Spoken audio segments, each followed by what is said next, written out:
Welcome, everyone, to another episode of Wise Women Dialogues on Full Disclosure and Ascension. I'm Maria Christina Owl, and this is episode 21. And I have Cheri Arellano, one of my favorite sisters, back with me for your kind of like, I don't know, fourth, fifth time. But we have a lot of fun. So we are diving in today. We're going to go a little bit deeper with looking at this leap into fourth density and what does that even mean? What is fourth density? And so before we start, Cheri, I would like to welcome you. Thank you for being here. Thank you for having me, Maria. It's wonderful to see you again. So Yes, we're making it regular. we're making it regular. So, what launched us into this topic of navigating the jump into fourth density?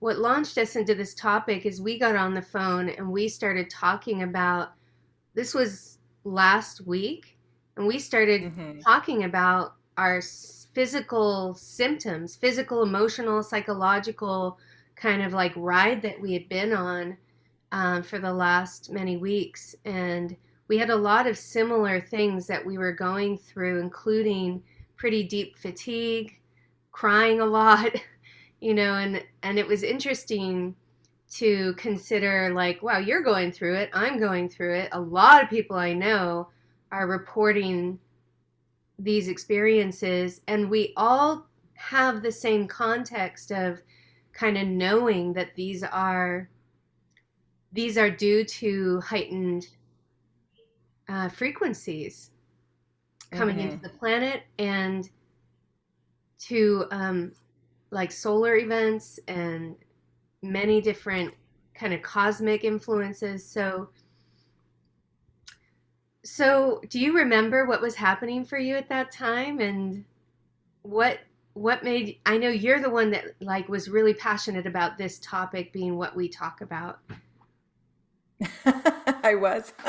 Yeah, I don't remember that, Maria. Sometimes my memory is like, you it were in the lasts. midst It's of like it. it's You like were in it. fleeting moments of my memory. It's really bad. I was probably really passionate at the time because something was going on, whatever was going on that week. So let's see, let me try to think back in my memory. I remember a couple weeks ago we were having massive solar flares. Six planets had just gone into retrograde and we had a full moon. So there was a lot of intensity happening on the planet in terms of, light codes coming in, ascension symptoms, if you believe in astrology, all of the, retrograde symptoms that can come along with that. Hmm. Um, and I remember feeling very emotional and triggered, and like there was a lot of change happening in my life at the time, and it was like a purging, and and yeah, it was very emotional. So I had, I talked to other star seeds all the time and I asked them like, what symptoms are you feeling? How's it going? What do you feel? Yeah. All over the world, not just in the US. And it's always very similar symptoms with extreme fatigue, feeling like knowing you've slept 8 or 9 hours, but feeling like you haven't slept at all, waking up exhausted. Yeah. Um, some people feel pressure on their bodies or their heads, but not really a headache. It could be internal heat. That's a common one for me. I get really hot and feel like the sun, like I'm radiating like the sun. And then some people were experiencing vertigo or dizziness or lightheadedness, irritability. I mean, the list goes on. It's kind of like a, pharmaceutical ad commercial where they go, if you have these symptoms, and the list goes on, which is kind of crazy to think about. Um, and I guess the way you know that it might be an ascension symptom is if it's not something that normally happens to you. So maybe Yeah. you're a pretty healthy person, you're not on a lot of pharmaceutical medications, and then all of a sudden you've got these weird symptoms like you are. So that could be a way to be able to tell the difference of what's happening to you. And so I'm not sure what you were feeling, but or what people were reporting to you, but it'd be kind of interesting to hear, if they were similar or not. And then we can maybe talk about, how to address these symptoms and how to ground yourself and try to help yourself feel better when these things happen. Yeah, I think that's a really great idea. Well, the Hmm. things that I've been really tracking is this heightened emotionality and like the feeling of at the same time wanting to completely surrender beyond where you've ever gone before. Like give yourself to the light, give yourself to spirit, and devote even more, like beyond where you've devoted before, while at the same time the grasping to what is known and comforting has gotten more gripped. So it's almost like the tension between those two places um, is creating like a ping ponging back and forth between one moment, like just in bliss and feeling this incredible connection as you watch the sunset, like crying. And then the next moment, having really intense cravings and just wanting comfort food, or feeling the irritability and wanting to just like kind of trigger your partner and get into a little thing. And, and it's interesting to see, it's almost like the personality and then the vast consciousness are becoming very distinguished rather than um, very easily distinguished as separate voices, as separate, completely separate parts of yourself. Hmm. Um, and so it's interesting to me because when we talk about fourth density, and we can go more into what are the densities, dimensions, and I'd love to hear your perception too, because there's a lot of information out there and different Hmm. like perceptions of looking at densities and dimensions. Um, so what I call as fourth density is where we're leaping to the next octave, and that's universal love according to Ra, the law of one material. So that's kind of like my where I come from. Um, and here we are being shown that universal love is unifying our parts. We're coming out of fragmentation. And so why are we feeling more of a splitting, right? So it's a fascinating paradox that our linear thinking can't quite grasp. So Yeah. yeah, so the For me, emotions and crying are what I've really noticed with people. right. Right. And for me, because lately my focus has been on healing the inner child, it becomes more clear when my inner child is feeling triggered from an old emotion as such as betrayal or abandonment or Mhm. um, neglect or something like that. And, so I'm having that like emotional reaction, and in my personality or my ego or whatever you want to call it, my adult self can identify that reaction and hold space for my inner child and say, like, it's okay, it's going to be okay. This is pulling up something very old for you, um, but you're okay. And here's like the reality of the now situation.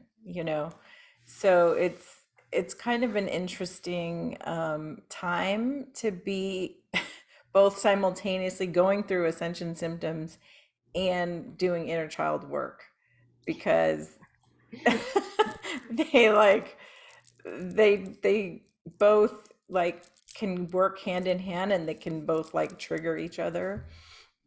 So it's kind of interesting time to just be a witness, like you were saying, like noticing yourself, like be a witness to yourself, be a witness to your inner child or your adult self, or whichever part of you is being triggered, or feeling a physical symptom, you know.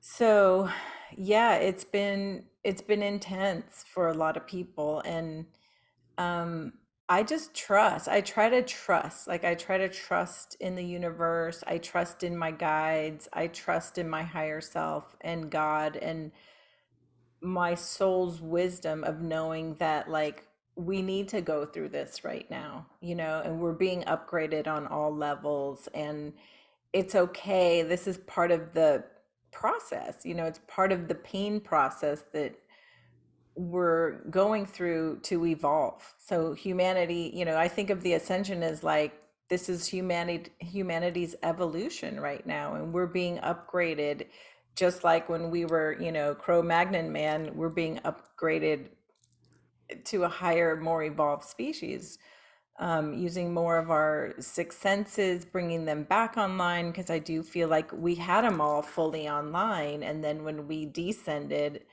um, and went through a Lemuria, Atlantis, and all the destruction, we descended. And so now we're trying to get back up into that fifth dimension reality, and what we call the golden age.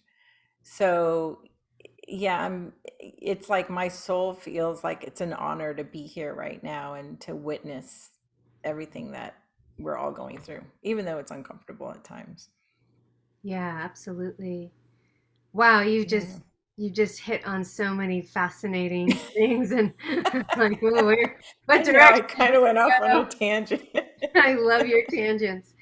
So what I'm hearing is some of the ways that you have been tending to yourself um, as these symptoms are, kind of you're in the midst of these symptoms, uh, is to focus on healing the inner child. Would you say that that's one really important place to focus right now? It is for me personally, because I had a pretty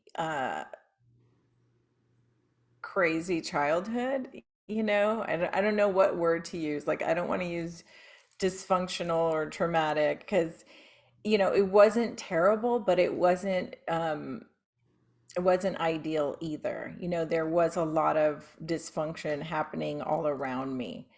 And so and I've blocked a lot of it out, but my higher self remembers, my soul remembers. So I know that, when I start to feel unsafe, I can track it back to something that happened in the past. So I would say if someone has a lot of unresolved emotional trauma from their childhood or adolescence even, it would definitely be something to focus on right now, because in order for us to evolve, we've got to heal those old wounds, and maybe not completely, maybe not 100%, because I feel like we're always healing. Like it's not a one step and done. It's like, oh, you might get triggered a month later or a year later. You've got to keep working on it and recognizing it and healing it and soothing it. And um, it will be like lessen. It will start to feel less and less, um, like a trigger. You'll get to the point where you can just recognize it and see it and acknowledge it and bless it and be like, okay, I see that happening, or I feel that, but I know it's old, so I'm going to move on, and not just like ruminate in it for the rest of your life. So I don't recommend that either. Um, Yeah. but yeah, I do think it's important because, if you think of like the chakras, like we're not linear, we're multidimensional, but the chakras are kind of linear in terms of our thinking, like bottom to top, right? Like root, sacral, solar, heart, throat, etc. And for me personally, I can recognize when someone is living in their root chakra or their sacral chakra, and they're kind of like in survival mode all the time. And I can also recognize when someone is more evolved spiritually and energetically, and they're living from their heart chakra, their throat, their third eye, and their crown, and they're connected to all that is, and they want love for all that is. And so I think some of those inner child wounds live in the sacral chakra. They live in the root chakra. They might live in the heart chakra.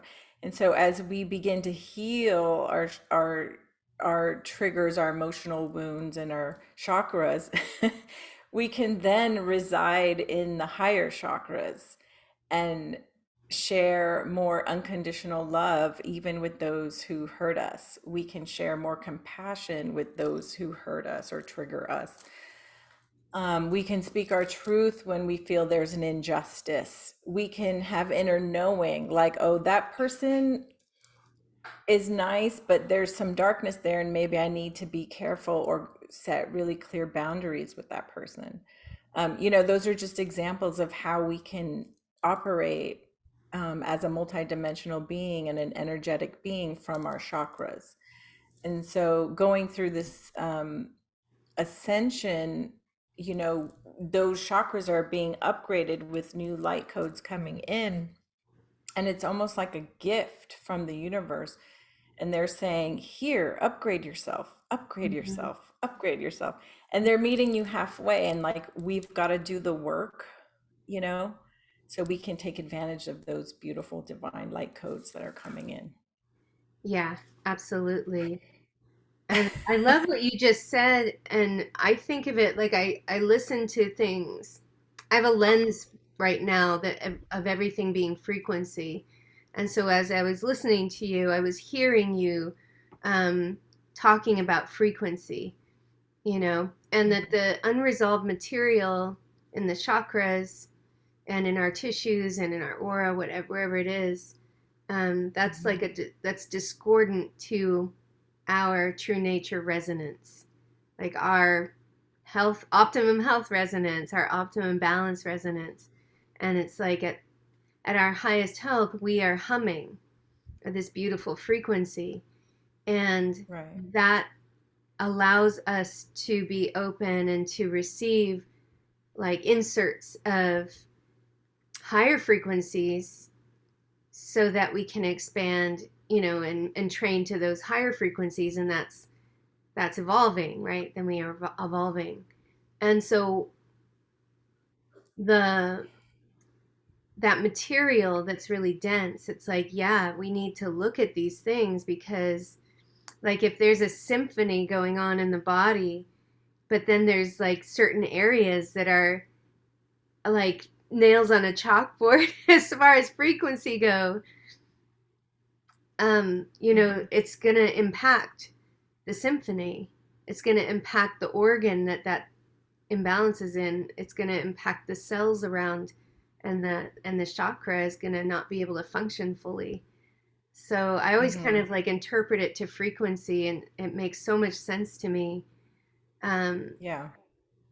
and a crying, let's just take that as an example, like to sob and to wail and cry, in a in like as if like our tears as cleansing us with intention for healing. Right. That is actually a healing frequency. That's actually a bridge to harmony, out of Yes. disharmony to harmony. And Mhm. it's like the way through, it's the passage to harmony, and Yeah. like forgiveness as well. Yeah, I would agree with that. And I would say for inner child work, it involves a lot of crying and it involves a lot of forgiveness of yourself and of others, and it involves, like watch a sad movie or listen to some music that makes you cry. Like get in there and do the work and cry and sob. And Mm-hmm. because it opens your heart and it lifts your frequency. In the moment, it feels maybe heavy, but afterwards you'll start to feel lighter, and you'll start to feel your frequency shift because it's like a letting go. It's like you're releasing all that density. So Right. thank you for saying that, because that's a really important part of healing. Yeah, Yeah. absolutely. Yeah. Can you say something about with emotional work? I feel like this is relevant right now. Like there's there's like this like kind of trap that we can get into sometimes of without setting clear intention for the grieving or for the deep work, um, and just kind of going into the narratives that are triggering the emotion and dwelling, Hmm. getting kind of sucked into an eddy of like, I'm not good enough, I'll never, whatever, I'll always be alone, life is hard. And like that is actually not,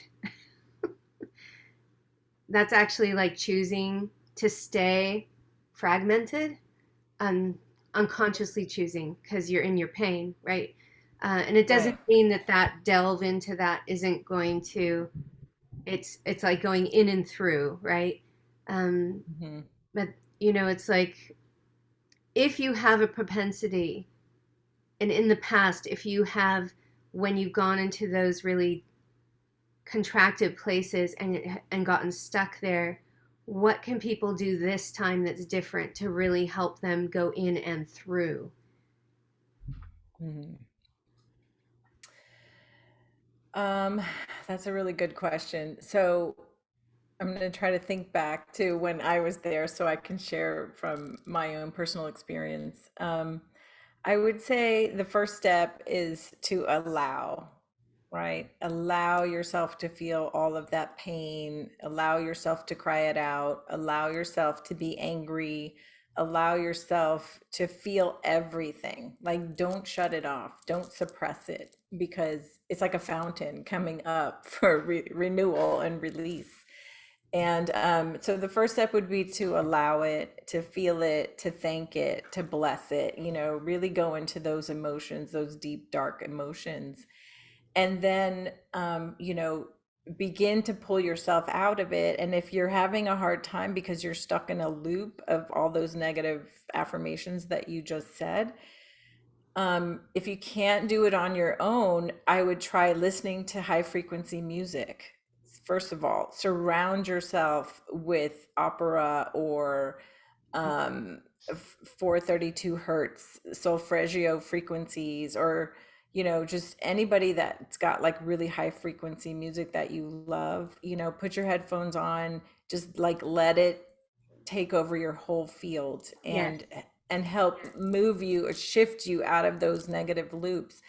And then start pulling in positive affirmations. I am loved, I am worthy, I deserve the best this life has to offer, I am a piece of God, I am the light, I am the love. Whatever affirmations you can pull in, start working with affirmations, because your voice is an intentional instrument.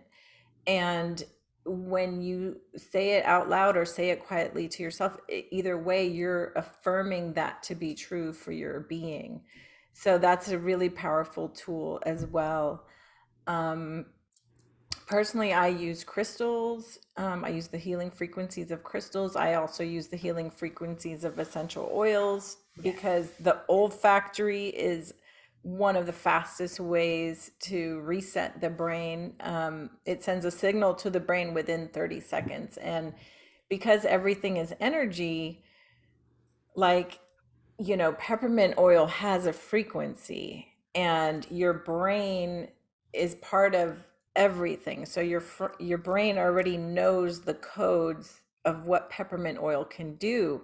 So peppermint oil actually is one of the oils that can reset your mood, and it calms nervousness and it shuts off some of your emotions. So actually, you can use peppermint, breathe it in, it resets you. It's great to use like if you're going into a job interview, because it like removes that I'm not good enough, oh my God, I'm so nervous energy, and it lets you like focus, and it pushes you into the mental and out of the heart.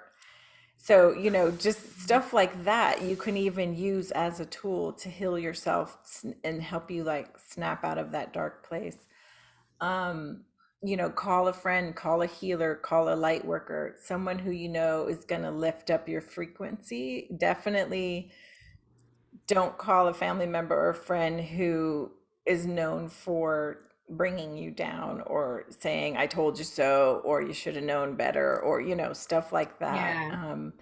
And really protect your field. Like put up a bubble, put up a shield, and just promise yourself, like for the next 24 hours or 48 hours or however much time you need, like I'm only going to surround myself with high frequency people. If you can, if you're in a place where you can stay home, stay in a protective bubble, eat healthy foods, listen to high frequency music. You could even watch movies that help you heal whatever it is you're going through, where you can find a similar message, or um, you can replay a trauma over and over and cry it out until you feel like it's really, healed in your system. So there's a lot of tools people can use and do to ground, and like even just go outside in nature, put your feet in the grass, hug a tree, garden, talk to your plants, and really connect with the elementals and nature, and pray. Like prayer is such a big one too. Like I don't think we talk about prayer enough, and I think prayer is one of the most important things we can do, just quietly inside yourself. God, please give me the strength to overcome this old emotion. I know it's not me, and I want to release it, so please help me do that. Just a simple prayer, something as simple as that can help you acknowledge it, feel it, but then move through it, so we're not stuck in it forever. Right, Um, exactly. yeah, I so love, I don't know if I answered your question, yeah, but yeah. This yeah. is just, this is really important. I always trust that whenever we get together and we kind of like start going on these journeys together, I trust that it's exactly what is the medicine that's needed, that Mhm, it's what the mhm. collective is drawing out of us.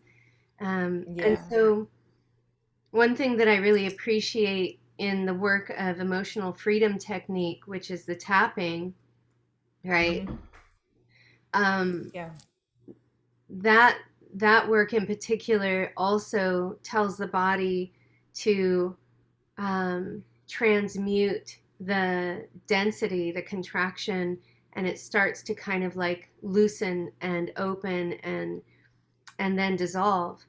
And one thing Mhm. that I love about the initial opening when you're doing the karate chop on the palm, um, is like, even though I'm revisiting this old pain again, even though I thought I'd already cleared this 10 years ago and now it's up again, even though I'm noticing I'm like judging myself for not being good enough, I still love and Mhm. accept myself completely, right?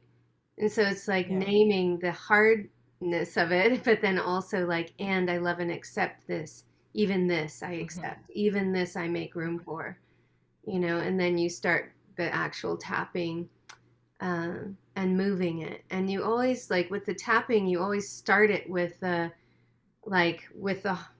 truth. Like it's always honest. Be very honest about like, this sucks. Right. My heart is physically hurting right now. Like da da da da Yeah. da. I feel scared about the future. Whatever. Tap tap tap. And I'm also having these incredible moments. I'm also having these bridges to my higher self. And I had that amazing dream the other night too, right? And so it starts to shift as you tap. And then you go into gratitude by the end. So maybe you do like 5 rounds of the cycle, and then you just go into quiet meditation and feel the energy. And it's amazing how clearing Yes. that work is. Mhm. I find EFT tapping to be really soothing, right? Like it's so heart soothing, because like when you first start out and you say like even though this sucks, even though, I feel really used and betrayed, like you're acknowledging your pain. And just acknowledging your pain is so self-soothing, Yeah. and then you start to do, like, even though that really hurt me, I'm still a wonderful and beautiful person. You start to do the, like, positive affirmations, and then that's like the gold in it, because you start to feel your frequency rise, but it's a beautiful balance of acknowledging the pain, feeling heard, feeling seen and heard, like yourself, acknowledging yourself. um, that's really powerful. And then, calling in what you want, the outcome you want to accomplish. Yeah. Yeah. I Yeah. haven't done EFT tapping in a long time, but I used to do it, and it is very powerful. It is. It's a tool when you need it, and it works. Yeah. Yeah. Mm-hmm. Yeah. So, Yeah. what about let's talk about something you brought up. I'm curious about it, and I want to segue now into, you called it the descent. So humanity, we have multi-generational trauma. We have these contractions in us. We have this split consciousness. We're unconscious, we're conscious, we sleep, we wake. We have this kind of right brain, left brain experience. And Hmm. we are in this point of our, like you said, a leap, like kind of like Cro-Magnon, how we made this leap. And as star seeds, we know that was, I want to say, we know that that was an intervention with our ancestors, our star ancestors, who brought in their genetics, primarily Syrian, Pleiadian, Arcturian, Andromedan. And so um, we made a big leap. And then there's the Atlantean or Lemurian, and that time, that age on Earth. And then there was the Atlantean, that was like a very long age on Earth, that was very different, way more advanced from where we are today. And when Atlantis sank, the final sinking of Atlantis, what happened after that? Like you called it the descent. We kind of went into a regressive state, and many of the more the genetics, the cultures that had the genetics that were more advanced, more of they had a very high degree of ET genetic. They kind of went Hmm. into other places. They left the planet or went into the inner, created inner Earth civilizations. And then we on the surface um, went into like the dark ages, like just the dark of the Right. dark. Hmm. Yeah, I'm really bad with timelines. Like, I don't know when things happen, like how long ago they happened, but my guess, my intuition would be exactly what you said. Like, we were super advanced. Lemuria and Atlantis battled. Part of the planet sank under the ocean. The ones who survived went underground or left the planet, and then whoever survived on the surface lost technology, they lost support. It was like a reset, right? Like a grand reset. So they had to kind of start over. And what the missing piece of the puzzle for me is, like, well, what happened to our density? Like, how did we go from 5D back to 3D, Like, what happened energetically? And my guess is, like, the planet shifted too, right? Like, because of all the actual geological destruction that happened, the frequency of Gaia must have shifted as well. So all the people shifted downward. Because, like, when you think about the dark ages, like, the dark ages were so dark. And it's a miracle we survived that time, you know? And that we are where we are today. So I don't, can you tell me the question again? Oh, just Um, just exploring what we're exploring here, yeah, where our curiosity takes us. Um, right. just looking at that regression, and I know that there have been magnetic pole shifts that have caused a Hmm. lot of surface physical shifts as well. Um, Yeah. and but there's like this there was like a phase where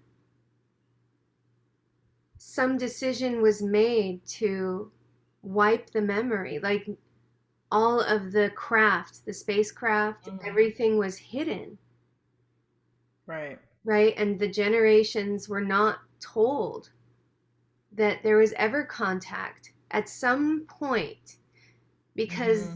there's a lot of information coming out now showing that at the time of Yeshua the Christ, that there was still contact with ETs, that there Right. was sighting, there were inner, exchanges happening on the planet still over 2,000 years ago, just over 2,000 years ago. And then Yeah, they were painting. suddenly not. Like now we're going to pretend that never happened and rewrite all the history books and say this happened. Here's the Right. Bible, right? Yeah, it's the grand cover up, and I guess the question is, why was there a grand cover up? Yeah. Why don't they want us to know our real history? Why were we being fed so many lies and history books being rewritten with false information? Why was there the ridicule program for ETs? Um, I mean, I was just watching a documentary about World War II with Hitler. Is that World War II or World War One? Yeah, that's too. I always get them confused too, right? So they went into like how when Hitler was defeated, they fled and they went to Argentina and Antarctica because he had already made a deal with the Greys and they were down there getting advanced technology, Mm. right, in Antarctica. And he thought, so part of like the I forget what it's called, the SS, which was like the super secret, Nazis who believed in this spiritual and philosophical way of being, that their race was superior. Hitler was actually upset that he only had Germany, which was a tiny piece of land surrounded by enemies, according to him. And so he wanted a whole continent. He was envious of the United States that we had like a whole continent, even though we share it with Mexico and Canada. So he went to Antarctica because he wanted his own continent. And they thought, well, we're going to dig down and make this heaven on earth. And supposedly they did find some underground part of Antarctica that was like heaven on earth. And some people believe that there's a colony there of these beings living in this paradise, like heaven on earth in Antarctica. It's like it's probably part of the inner earth. Mhm. Actually, I bet you it's a doorway to the inner earth.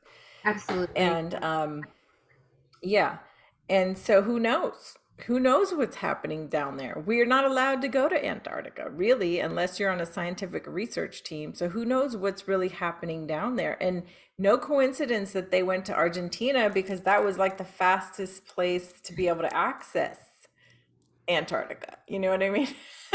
Yeah. So so I mean that was kind of a segue, but I guess my point is like when that whole period happened, I think it was Project Paperclip that happened when a lot of the ex-Nazi government moved into United States government, Hmm. and started running our country. And a lot of people don't know that or don't want to believe it or don't acknowledge that. And that's, to me, that's like when the grand cover up went into like full force, right? Because Yeah. they were making deals with the ETs, getting advanced technology. They didn't want anyone to know. Because think about it, like in the 50s, that's when the ridicule program got pushed out really hard. Yeah. If you believed in contact or UFOs, you were crazy. Right. So maybe it's because they didn't want us to know that they were already making deals and they were dark deals. I mean, Right. I'm not sure, I don't have the answer on that. I'm not a like UFOologist, but to me, the big question is like, when did this grand cover up start and why? And why don't they want us to know the truth? Yeah, exactly. And it's still Definitely. happening. Yeah. And so, but we're in a time of transitioning. We're in a time of waking up. Um, so whether, Yeah. we'll just call them they, whether they knew it or not, whether they knew it or not, or would acknowledge it or not, there was always Hmm. going to be a time when the genetics and the frequency of the genetics and the consciousness of humanity grew to, like expanded to a point where we pop open out of the ignorance, out of the veils, all the veils start dropping because the sun is shining, Hmm. illuminating the truth. And lies only last so long because they have no foundation.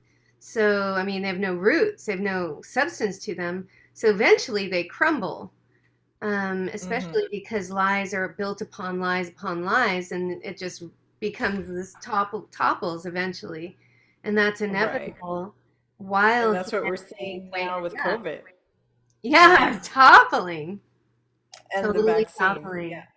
Yeah. Yes, I mean, so much admission at the level of those who created them and like made up the rules. I just saw, I was it the WEF just put out a statement saying, "Oh, it was all a social experiment. The mandates, the masks, to see how many people would go for the vaccine. We tracked all the data and numbers of in every Mm. country, and it was all an experiment so we could see when we are doing carbon tracking and what's it called, like carbon trading, who's going to go along with it and who will resist it." I'm like, you're admitting What? that that was all a psychological experiment globally? Right, which we knew. We knew that from the We knew beginning, that. right? We knew We it. knew that they were just trying to program us and see who would be compliant. Exactly. Yeah. Yes. Yeah. What a trip, though. What a trip to have them come out and say it. Hmm. And how many, That like, is what percentage of wild. people will actually What, see that why on would their they website? What, less than yeah. 1%. What, like, how could they use the carbon credit exchange as the reason? Like, that's so So dumb. even We're that talking is about, ridiculous. Yeah. yeah, we're talking about a global health concern, like a massive global health pandemic. People are dying and fearing for their lives and making a decision out of fear, right? They chose to be vaccinated. They chose to mask themselves out of fear that the media was pushing onto them, you know? Exactly. Exactly. It's That doesn't survival. even The root of that doesn't even survival. add up. Right. Yeah. Exactly. And I think that we probably know, just kind of common sense will, if you've done some research, you know that it's likely just the 2030 agenda, that they're just kind Mhm. of really wanting the microchip and the everything, one world Right. government thing. But there's zero chance that's happening now. So it's interesting. The disclosure is just like wildfire everywhere right now. And I really think that we're going to have disclosure around that regression we were talking about, that descent. I don't know that everybody will choose to know it, will move and gravitate towards knowing kind of Hmm. this information, but I think there's definitely a large percentage of people on the planet that are waking up to the point of wanting the truth and will choose to know, and now Yeah. will I it will mean, be available. yes. And I think that people are so desperate to know the truth. There's even like disinformation happening all the time, of course. But lately, what's popular is this whole like domed earth theory. Have you heard about it?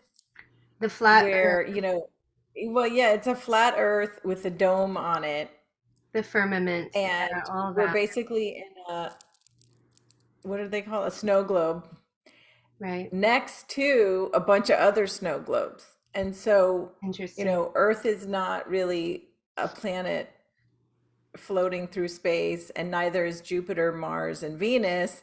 They're all snow globes next to each other on a flat surface. Like that's the latest thing that's happening, and that, there's portals connecting each one, but they've been blocked off from all of us, and we can't leave. But some of the big portals are like in Antarctica to the other worlds. So it's kind of interesting. Like, that's what I mean. Like, people are so desperate to know the truth about our world. Um, Mm-hmm. like there's just all kinds of theories coming up. And I believe that NASA once even said that the Earth is so big they can't capture it in one photo from their space stations or satellites, that every photo we've seen of the globe is like a photoshopped, pieced together photo. I don't know if you've ever heard that. No, I So haven't. No. that, yeah, that's like a concept from the flat earthers. So they're like, see, it's flat. you know Right, right. yeah, There's it's just crazy. if anybody's interested in kind of diving into that, I recommend Radu Cinemar's books, The Transylvania Sunrise, Moonrise. Um, I think it was the fourth book, The Tunnel to Egypt. There is a chapter in that book, I believe it's chapter 2, is called The Flat Earth Delusion. And Mm, it's like this really in depth um, quantum level proof of this being completely like not true. impossible. And Okay. it's amazing. And it's like an ancient um, Tibetan Lama, I think he's like hundreds of years old, who is describing this to the author they're in the secret program, and it's called Department Zero in Romania. And so Mm, the author was very concerned about it, and he's like, how is this taking hold? How is it that a portion of the population could believe this? I'm like, at first it right. was just like, people go into different explorations, and that's all good. It's part of evolution, and it's creative, license. Yet when it takes hold and more people start to buy into it, now I'm concerned. And he brought it to Department Zero, and really, like, they have a file on it. And Yeah. part of what they're watching is how quickly and in what countries this is taking hold. And Hmm. so that's when Dr. Xian, the Chinese, but really from Tibet, this amazing man comes in and starts to just give him the whole, like, quantum level, like, impossibility of it. And he actually states in that chapter something that I realized about it all about last year when I was looking at it. And I'm like, it makes sense that um, when you see just a point, and you see there's actually a woman who is really promoting that the earth is like a point on top of a pole, and it looks like the old Atari video games, right? Hmm. And it's just very like that. And I'm like, that's 1D. That's like what first density perception of reality. Flat earth, flat 2D. That's second density perception of reality. The sphere is third density perception of reality, right? Wow. And fourth Yeah. density is the multidimensional, where we have the astral civilizations at the core of the earth with the black hole at the core of the earth. And then we have the etheric civilizations, and then we have the surface, experience. And then we have the solar civilizations in the sun. And it's a multidimensional perspective. And so Hmm. it's so one thing that stuck with me was Radu, the author, his why. Oh, his teacher, one of his teachers, was saying like there is a percentage of the population that is choosing to regress right now, that is choosing to regress, Wow. and that Wow. really like just kind of just stopped me in my tracks, and Hmm. with absolutely no judgment at all, just kind of like, oh, that makes sense. A Hmm. portion, not even a portion. It's just like some of us aren't. Some of us have more to do. Some of us have more to do. In other densities, and I feel like I'm a sixth density being who came to third density because I want to serve, but I have something here. I have something I need to keep doing in third density. Hmm. Was that a regression? A little bit, you know? Yeah. But you can go back and forth. Yes. You're not like staying stuck in 3D. So I think as long as you're like working it, you're working 3, 4, 5, and 6D, then you're helping in all those areas, all those dimensions, helping Yeah. people ascend. You Yeah. know, I mean, this whole like one world government, one mind, one currency, all of that, like that would be beautiful in a utopian way if we had peace and harmony on the planet. But Yeah. right now, we're still warring with countries. Like we still see ourselves as separate from each other.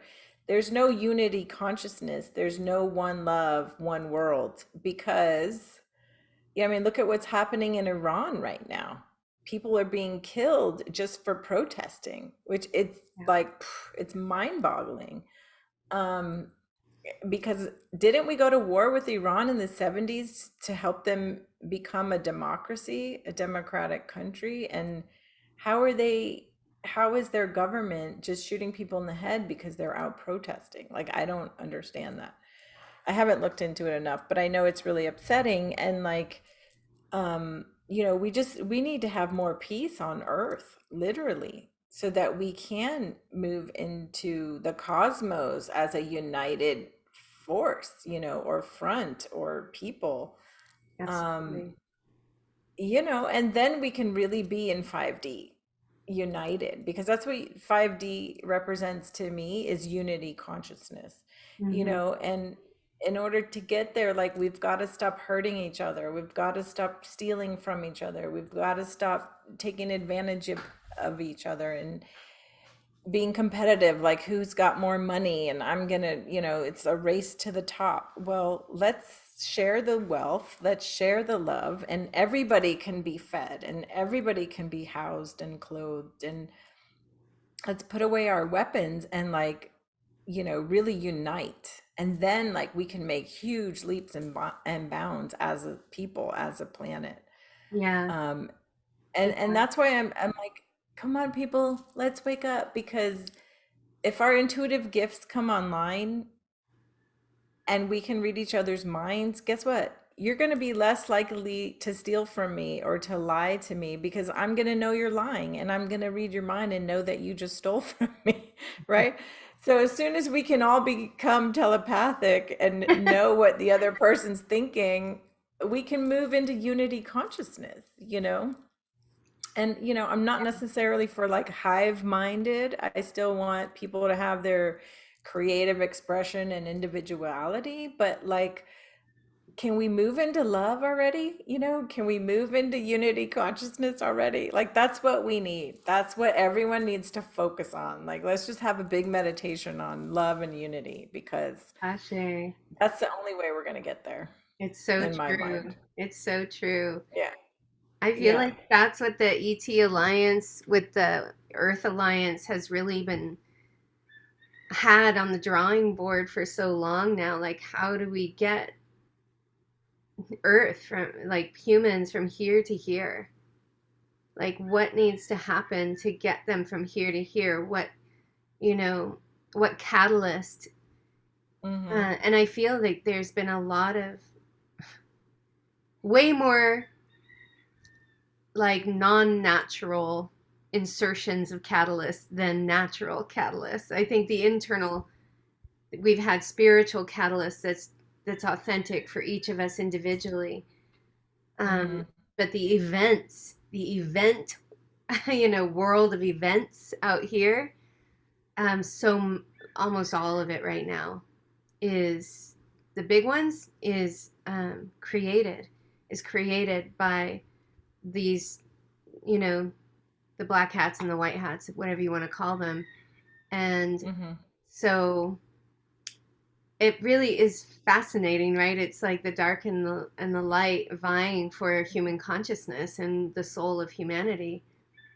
Yeah, we can't have unity consciousness on this planet until this battle between light and dark are is won or over, because there's too many dark beings on the planet still wreaking havoc. They're still whispering sweet nothings into the ears of those who, are Have you made the susceptible to choice? programming and saying like you're better than this, you deserve that Mercedes or whatever fancy car you want, get to the top, step on whoever you need to squash to get there. It doesn't have to be that way. Mhm. Like we can all have everything we want through love and abundance and frequency, raising our frequency. But as long as we've got this like battle of dark and light happening, I just don't know how it's going to happen. Like that needs to end so we can evolve, Yeah. because it's hard to feel unified with dark beings. I'll just put it out there. It's really hard to feel unified when they're around trying to wreak havoc on us and create discord and disharmony and separation and this black and white thinking or the political divide. I mean, there's just so many ways that we're divided and we're in this like separation consciousness that needs to Mhm. stop and really Mhm. needs to end. Mhm. Yeah. Yeah. Dwayne and I really we're constantly clearing our house and Hmm. ourselves, and I clear my cat all the time. And it's like being very vigilant about the energetic, the etheric, and the astral hygiene in our field right now, Hmm. because it seems that frequencies are being, if you think about like a cold, a virus, right, and how it spreads, and it's like frequency and the density pattern of a frequency can spread like that. And Hmm.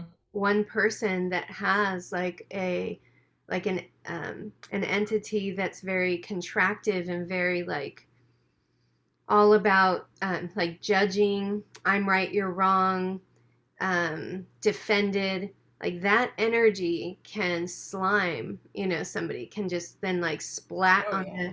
onto you, and just from talking to them a without a having taken time to have your auric layers very fortified and strong, and filling, and you're fully embodied and filled out all the way in your space, Right. 100% present in your life, right? Most people walk around a little dissociated or a little triggered or with rips or holes in their auric layers or whatever, um, and and I don't know, and so we're susceptible to getting slimed and throwing all this gunk around at each other and not realizing it. I mean, luckily in Hawaii we can go jump in the ocean or get an Yes. immediate clearing, but anybody that we go Hmm. back to the emotional healing work, the self work. It's like keep yourself clean.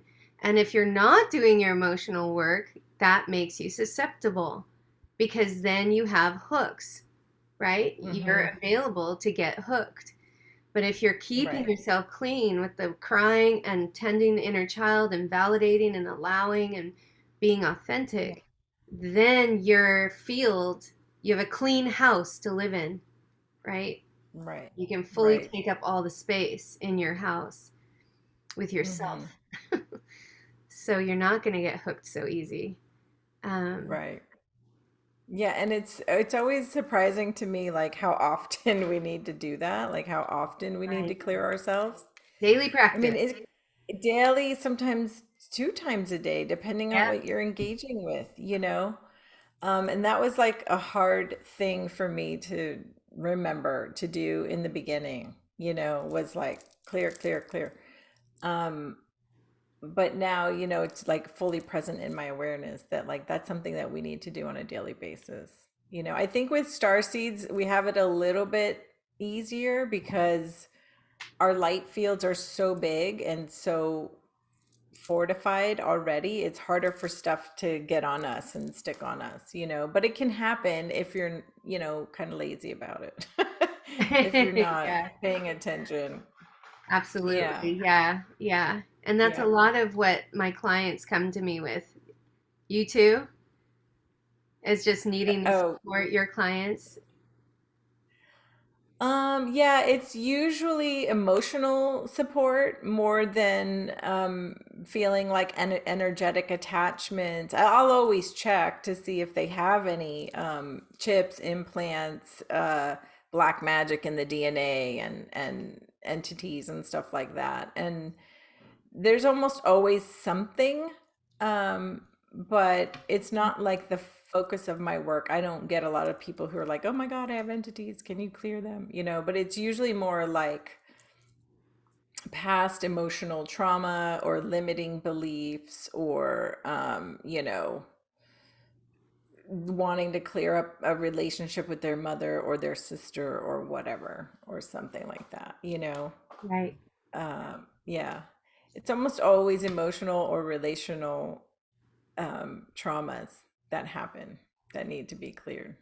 right. For unity. Where they've done everything they could to make that sibling feel safe or better or whatever, and that sibling maybe just never forgave them or never made them feel okay or safe or never, acknowledged them, made them feel heard and seen. I've had clients say stuff like that, like, I did everything I could to make her happy and she just, Oh, you know was always like, I was always less than to her or something like that. It's like this vow, maybe even that was created in a past life where they're just constantly in service to that person to make amends for something that happened in the past. Kind of interesting, because they can't like wrap their mental like self, their mind around it. right. And I'm like, well, this could be ancestral. This could be past life. This could be, something that like you let her baby die in a past life and you vowed to be in service to her in this lifetime. Like, who knows what happened? So we'll try to clear stuff like that because Yeah. it's just ever present in this lifetime.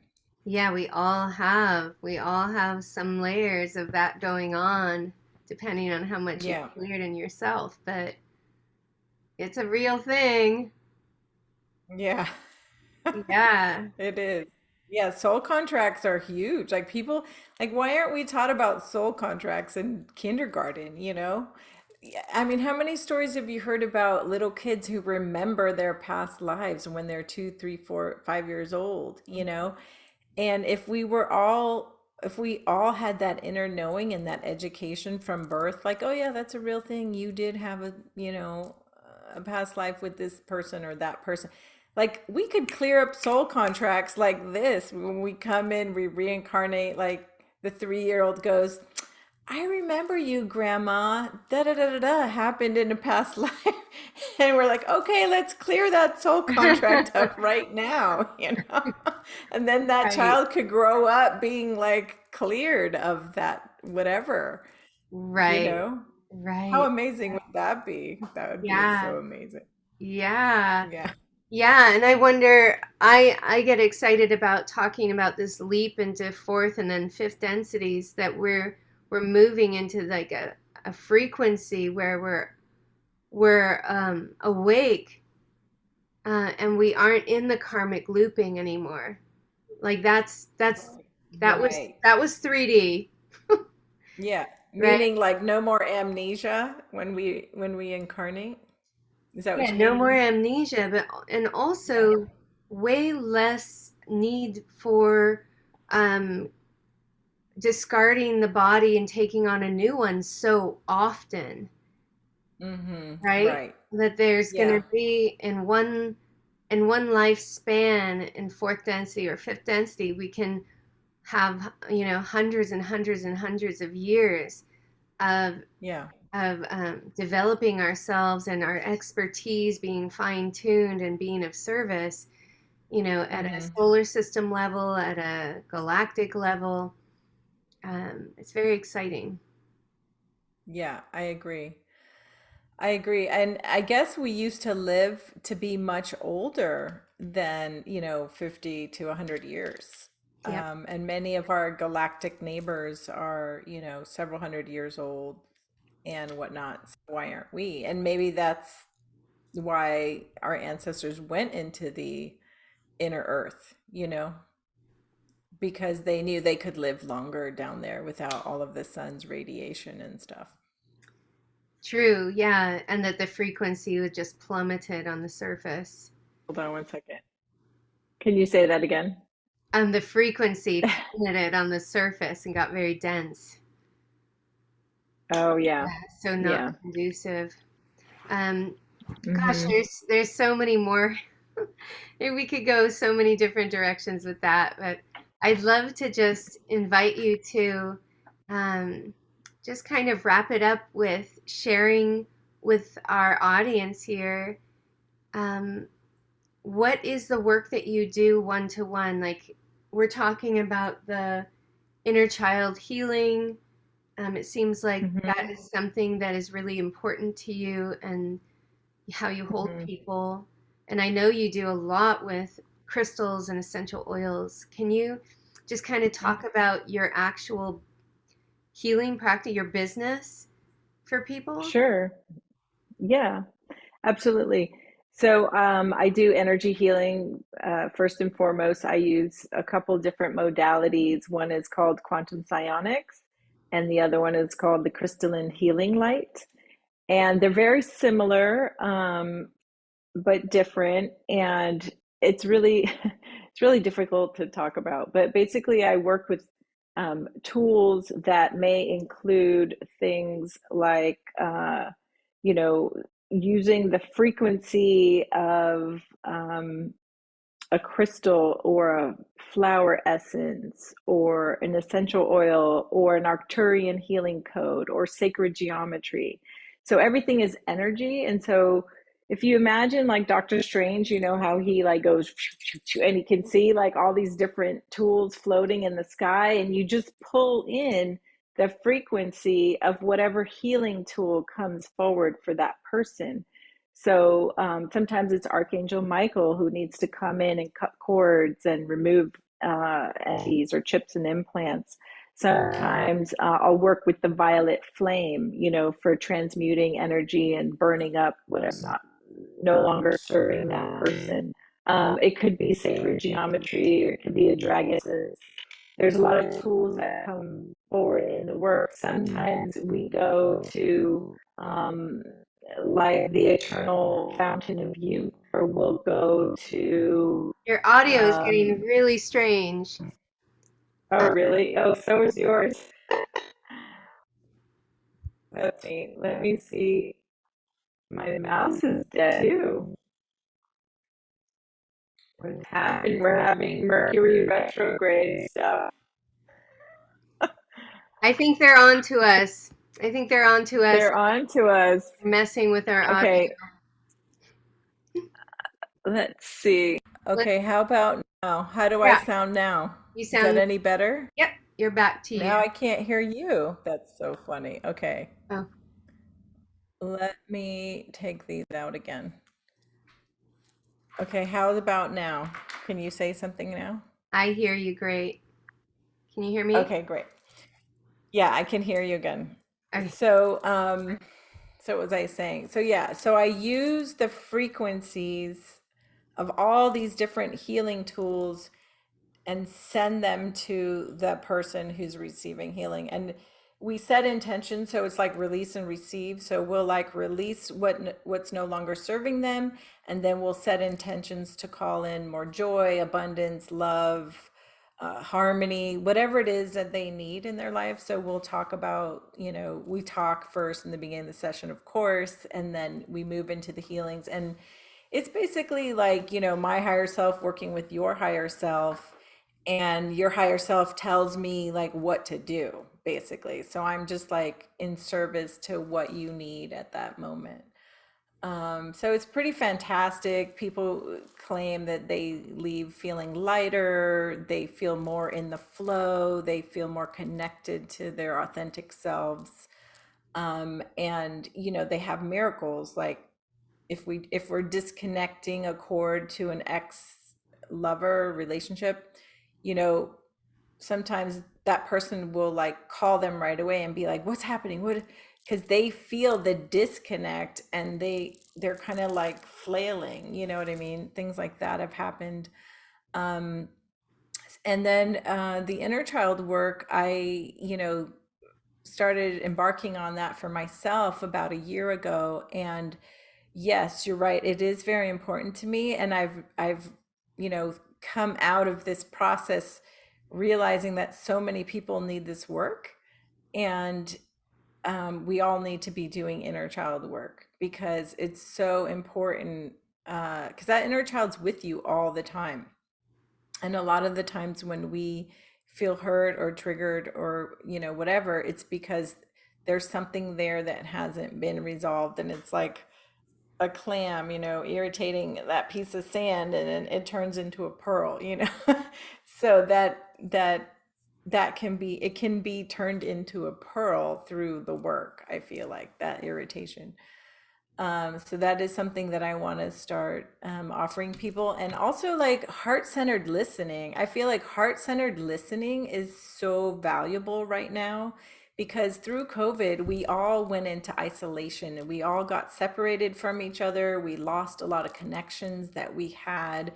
People stopped going out. And I feel like even after COVID, some people were like, I can't wait to get out. And they went back out into the world. And some people are still kind of like isolating themselves, because it became the norm. And so there's a lot of people who can't talk about their awakening. They can't talk about ascension symptoms. They can't talk about paranormal things that are happening to them or gifts coming online. And so something that I offer to people is like heart-centered listening, like being that sounding board, just being there for them to be able to express themselves, and have someone receptive who can listen with their heart and not just be all mental, which is what a lot of therapy offers. It's a very mental exchange, and I'm not judging that or dissing that in any way, but it's not always the solution I find for people that Right. they need in that moment. And then so through this process of healing, I got a download to start creating my own essential oil blends. So I make, which slide am I? Right there. I make 3 different lines of oils. They're all divinely guided blends, and I mix them with crystals. So there's crystals in the bottle, so you get um, the healing properties of the crystal and the oils blended into one. That's why I call them elixirs. So this is like I Am Love, for example. This is a heart chakra balancing oil, and it has rose quartz in the bottle and in the roller ball. And there's a whole like affirmation process you do with the oil when you're using it, for healing. So I did design these like self-healing tools that people could take away after a healing session and heal themselves. Yeah. So this one, do you want me to show you how it works? It's really simple. Yes, please. You shake it, you smell it, you breathe it deeply down into the belly, and then on the exhale, you say, I am love. And then you can like put it right on your heart chakra and rub it in because it feels really good. And then I am love again.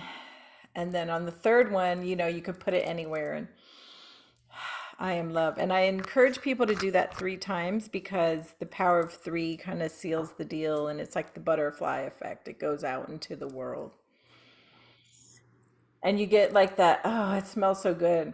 It's like an amazing instant healing hit. So I love that. And then the crystal bracelets, I also started making these because they're diffusers for the oils. So you can put the oils on the lava beads, which act as a diffuser, and then you get the healing properties from the crystals as well. So, different stones have different healing properties, whether it's intuition, opening the third eye, or unity consciousness, opening the crown chakra, or speaking your truth, feeling more love, whatever. They all do different things, and some of them do multiple things. So, Right. like amethyst, which is amazing. Amethyst is offers protection, it offers clarity, it's great for stopping addictions. It's a great thing to meditate with because it helps you open your crown. Like, yeah, Mhm. amethyst is powerhouse. It's It amazing. is. It is. Yeah. That's amazing. I didn't know that about your bracelets that they would absorb the essential oils as that's just amazing. Yeah, so I Uh, put these lava beads on them. You can see yeah, you're surrounded by lava beads where you are on the Big Island, but yeah, like they come in pumice. white and black, and I have some with like these are purple lava beads Oh, I on see. this. Yeah. Yeah. So if you put the oils right on the lava beads, it holds the scent for up to 2 days, and you can just Wow. like get a hit of that smell of that oil that you're working with to heal, Oh, nice. open heart or whatever. Yeah. So, Beautiful. and the 3 lines are the chakra balancing, the body support, which is for physical symptoms like headaches, allergies, sore muscles. And then the Nice. top one is emotional healing. So I've got like, let's see, I am calm, I am centered, I am confident, I am focused, I am harmony, I am Beautiful. loved, I am uplifted, peaceful, and protected. And like this has black obsidian in it for protection. Uplifted has rainbow fluoride in it. And that's for grief, sadness, and depression, like from maybe losing a loved one. I am loved is rose quartz for compassion and more self love. I am joyful is abundance, creativity, and joy. And that's got what is that? Carnelian or yellow jade in there. Yeah, they're all different. I am harmony. I am focused. This is a great one with amethyst for when you can't focus. Like if you have ADD or you need to do a work presentation or homework or study and you can't focus, that's a great one for that. So yeah, that's the emotional healing line. Wow, that's amazing. And you sell these on your website, right? People Yes, can order yes, on your website. Okay. yes. What's your website? It's CheriArellano.com. CheriArellano.com. Okay, and I will put that in Yeah, the so it's description of the YouTube once it's a replay. Yeah, okay. so Wonderful. and if people wanted to see you one to one, they can do that remotely too, and then also in person. Yeah, so I do most sessions on Zoom right now remotely, so you can be anywhere in the world. And the beauty of it is you get to lay down in the comfort of your bed or couch. And, because energy is everywhere. I can even do it remotely where you're not present if you don't want to be on Zoom, or you just want to be on the phone, or you just want me to do the healing and then tell you later. I can do that as well. And I've just recently started doing them in person again here in Arizona. So if you're in the Phoenix area, you can contact me for an in-person healing as well. And Amazing. I do space clearings. I do space clearings as well. So if someone's having like paranormal experiences in their house or the energy just feels heavy, I can do a space clearing as well. in person or remotely. Oh, that is Yeah. quite a service. That is needed. Yeah. Yeah, exactly. It really is. So, yeah, thanks for asking. You guys can go online and book directly on the website or just reach out if you have any questions. Perfect. Yeah. Perfect. Perfect, Cherie. Wow. I'm so happy knowing that you're in the world Oh, doing thank what you're you. And doing. yeah, thank you for asking all these amazing questions and perfect questions. And today's talk was really beautiful and it just went into so many unexpected directions, but I Another was rabbit really hole happy. with Cherie and Maria. And my middle name is Maria, so Cheri Maria. Oh, nice. That's so funny. Um, Hmm. well, I think that just to summarize, you know, part of the unifying is the inner and the outer and the inner, and a lot of this inner work is so important right now, as Cherie was saying, and as we've been talking about, is that when we can unify ourselves and become congruent in our mind, body, spirit, emotions, and really know ourselves and know our ground and sit in the throne of our heart and own our own mind, right? And then be tethered Hmm. to God in that oneness, then we are going to experience more of that congruency and unity in our environment around us. And we'll be an emanator, like a beacon of that. So every time you make that time for inner work and you come to resolution, you are rippling out and emanating more clearing and more healing and more connection into the world. Hmm. So being a catalyst yourself for change, for the positive, I would just offer what I deeply, deeply believe and feel that I know from my connections and from what the helpers are sharing with me is that we are rapidly heading now towards a very different world. And the next 10 years, the next 5 years are going to be an incredible veils dropping, disclosure, revelation, the truth coming out about a lot of things, and rebuilding, cleaning up, rebuilding, and helping each other as community to create all the new infrastructure and systems for the new earth. Wow. So the inner and Yeah. the outer are completely connected. So rather than being Hmm. afraid of the outer, right? Don't let don't let kind of scary catalysts out there pull you out of yourself, and then you're just in their world of scary things, right? Rather Right.